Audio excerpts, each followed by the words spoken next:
Nemám čas cvičiť 5 krát týždenne, ale chcela by som schudnúť. Nerob na seba tento tlak.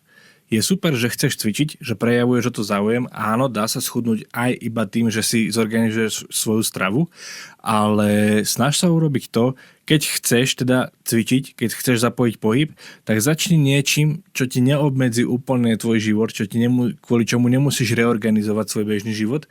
Dajme tomu, že si vyberieš napríklad 2 cviky, ktoré budeš robiť denne, alebo si nastavíš 2 tréningy, ktoré budeš robiť týždenne.